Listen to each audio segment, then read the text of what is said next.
중국의 진짜 노림수는요, 바로 이 두 가지입니다. 첫째는 미국을 향한 강력한 경고 메시지, 대만 독립은 절대 안 된다, 선 넘지 마라 라는 거죠. 그리고 둘째는 대만의 현 정부는 패싱하고 야당과 직접 손을 잡아서 대만 내부를 흔드는 것, 한마디로 대만 집권당을 고립시키려는 전력입니다.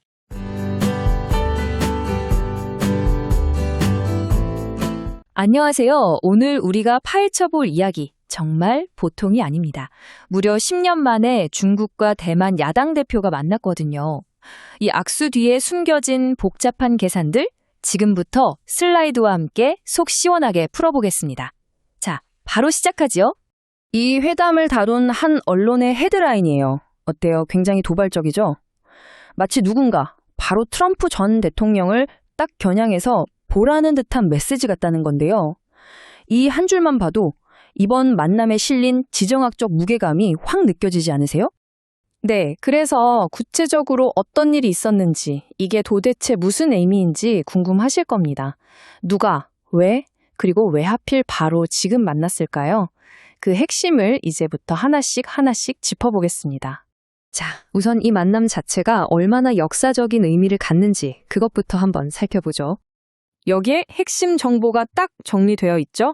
2026년 4월 10일 베이징에서 중국의 시진핑 주석과 대만 제1야당 국민당의 정의원 주석이 만났습니다. 여기서 우리가 꼭 기억해야 할 숫자가 있어요. 바로 10년입니다. 양측의 최고 지도부가 이렇게 공식적으로 만난 게 무려 10년 만이라는 거죠. 회담에서 시진핑 주석이 내놓은 공식 메시지는 이거였습니다. 한 가족이다. 평화가 소중하다. 이런 단어들을 써가면서 겉으로는 굉장히 부드럽고 따뜻한 메시지를 전 세계에 보낸 셈이죠. 하지만 말이죠. 이런 공식적인 발언 뒤에는 훨씬 더 날카롭고 복잡한 정치적 메시지들이 숨어 있었습니다. 그 진짜 속내를 한번 들여다볼까요? 자, 여기서 아주 결정적인 키워드가 나옵니다. 바로 9.20식이에요. 보세요. 시 주석이 이 9.20식과 대만 독립 반대를 대화의 전제 조건으로 딱 못 박았죠. 이 회담을 제대로 이해하려면 이 9.20식이 뭔지 반드시 알아야만 합니다. 그럼 9.20식이 대체 뭐냐? 1992년에 맺어진 일종의 정치적인 약속인데요. 아주 쉽게 말하면 이런 거예요. 중국은 하나다라는 원칙에는 서로 동의를 해요. 그런데 그 하나의 중국이 지금 베이징 정부냐? 아니면 대만 정부냐에 대해서는 우리 각자 알아서 생각하자. 이렇게 해석의 여지를 남겨둔 정말 절묘한 합의인 거죠. 반면에 정의원 주석의 발언을 보면 국민당의 입장이 선명하게 보입니다. 대만 해협의 긴장을 낮추고 특히 미국 같은 외세가 끼어들 여지를 주지 않겠다. 이런 의지를 아주 분명하게 드러낸 거죠. 그렇다면 정말 궁금한 점, 왜 10년이라는 그 긴 침묵을 깨고 바로 지금 이 시점에 만난 걸까요?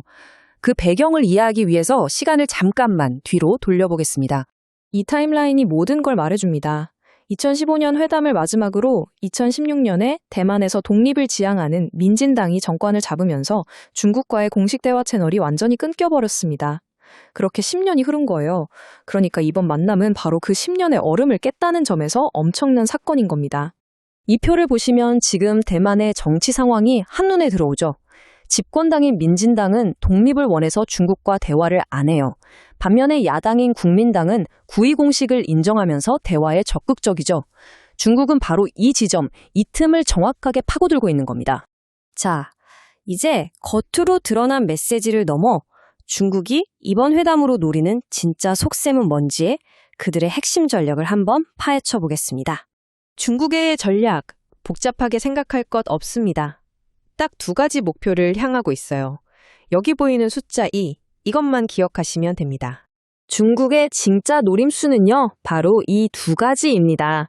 첫째는 미국을 향한 강력한 경고 메시지, 대만 독립은 절대 안 된다, 선 넘지 마라 라는 거죠. 그리고 둘째는 대만의 현 정부는 패싱하고 야당과 직접 손을 잡아서 대만 내부를 흔드는 것, 한마디로 대만 집권당을 고립시키려는 전력입니다. 그럼 이 회담 이후 우리는 앞으로 어떤 점들을 눈여겨봐야 할까요? 마지막으로 향후 관전 포인트를 한번 짚어보겠습니다. 공식 발표에는 없었지만 전문가들은 물밑에서 아주 민감한 이야기들이 오갔을 거라고 봅니다. 예를 들면 미국의 무기 판매 문제라던가 2년 뒤에 있을 대만 대선에서 어떻게 협력할 것인가 같은 문제들이죠.